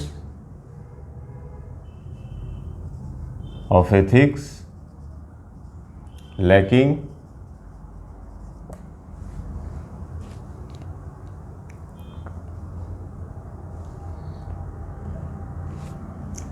plus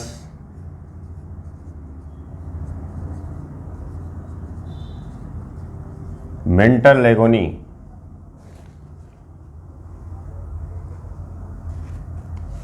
जैसे और डिस्ट्रिक्ट में अच्छा इंतज़ाम नहीं था लेबर फोर्स के लिए, प्लस इनके परिवार का क्या होगा, इनका क्या होगा, इनके रबी क्रॉप्स का क्या होगा, ये सब मेंटल एगोनी दिया.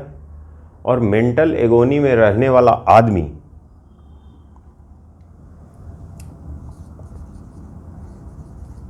Can not develop at its own और with full potential. Means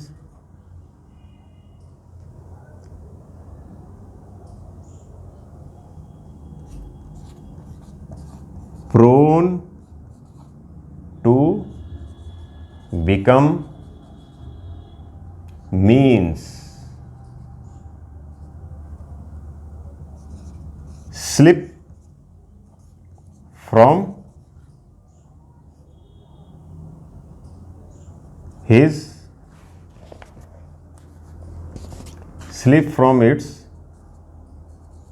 end goal. This again an ethical issue. Fearful man cannot live with full potential.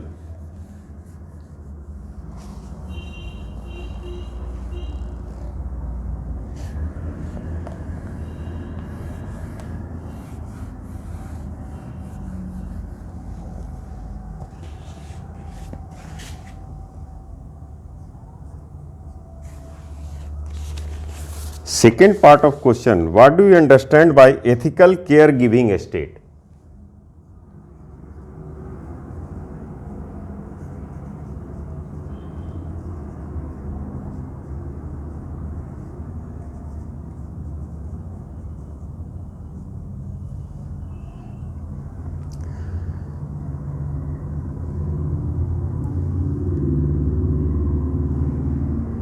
This aspect of question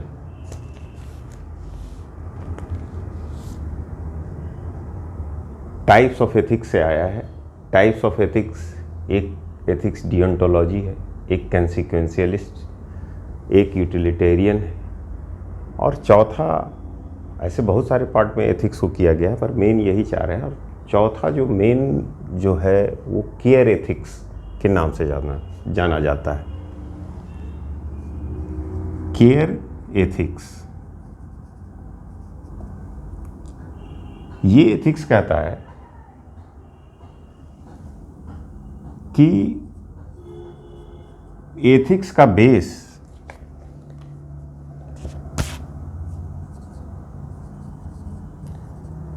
of ethics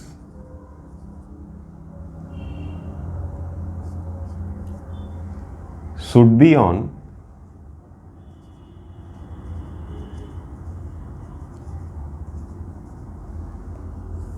feeling and personal relationship.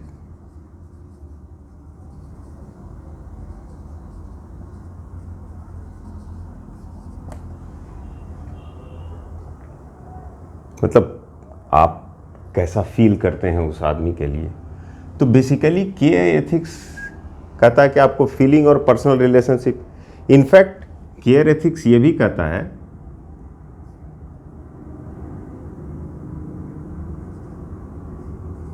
Rational based ethics is considered as unethical for the care ethics। कहता है कि rational principal को हम नहीं मानते हैं, आप जो फील करते हैं उसी पे। तो बेसिकली पैंडेमिक के सिचुएशन में रैशनल प्रिंसिपल पे हम लोगों को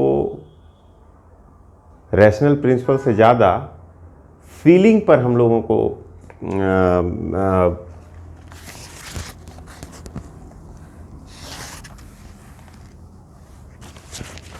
तो ये प्रिंसिपल है केयर एथिक्स का। During the time of pandemic, क्योंकि ये सिचुएशन इमरजेंसी है, इसमें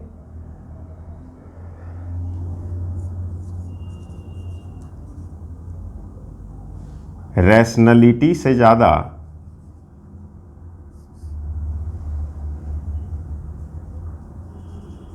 फीलिंग मैटर करता है। क्योंकि अचानक सारे लेबर बेरोजगार हो गए, माइग्रेशन ले रहे थे, एक स्टेट से दूसरे स्टेट हजार किलोमीटर तक उनको जाना था। तो इन सब स्थिति में अगर आप रैशनली अच्छा, प्लस सरकार लॉकडाउन घोषित की हुई थी, तो पहला रैशनलिटी तो इसी में आ जाता है कि लॉकडाउन हो गया, आप कहीं जा नहीं सकते, वो इलीगल हो गया उनका निकलना। तो क्या आप उसमें रैशनलिटी तो कहता है कि लीगली उनको अरेस्ट कर लीजिए या उन पे लाठी चार्ज कर दीजिए, ऐसा तो आप करेंगे। बस आप फीलिंग को समझिए उनको, और उसके बाद एथिक्स उनको प्रोवाइड कीजिए फैसिलिटीज़। सरकार, स्टेट, सेंटर सब मिलजुल करके उनके जाने का वो किया, प्लस उनके, तो ये पूरा जो रैशनलिटी से ज़्यादा फीलिंग पे बेस्ड था। तो इसीलिए एथिकल केयर गिविंग स्टेट ये इमरजेंसी के समय में उत्पन्न होता है सिचुएशन, उस समय एथिकल केयर गिविंग स्टेट की परिकल्पना या कंसेप्चुअलाइजेशन किया जाता है। और दूसरा चीज़ कि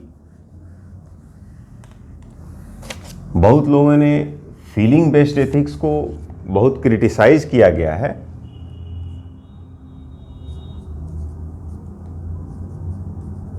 फॉर मेनी फीलिंग बेस्ड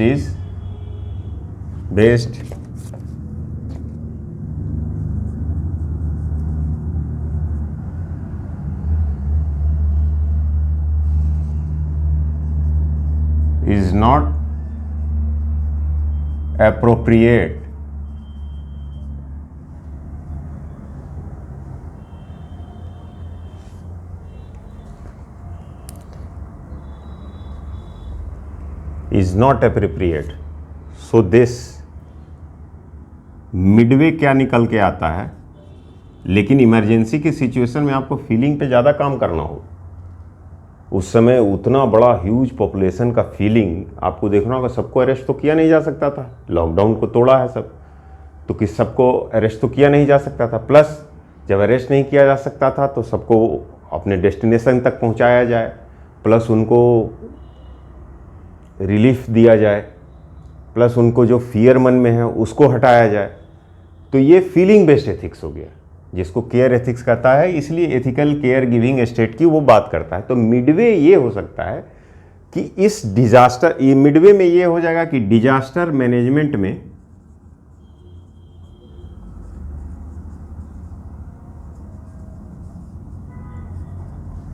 की तैयारी करवाई जानी चाहिए।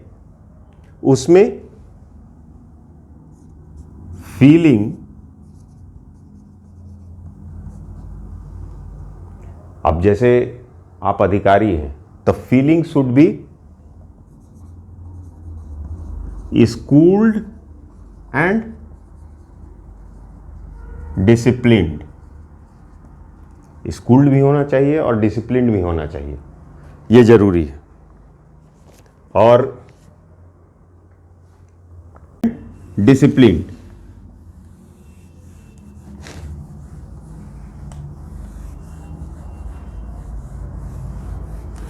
ताकि जब ऐसा इमरजेंट सिचुएशन आए, शुरू हो गया।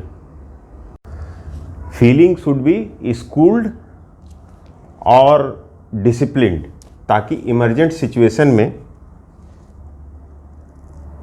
जब इमरजेंट सिचुएशन हो तो जो एडमिनिस्ट्रेटर हैं वो एप्रोप्रिएट एक्शन ले सकें।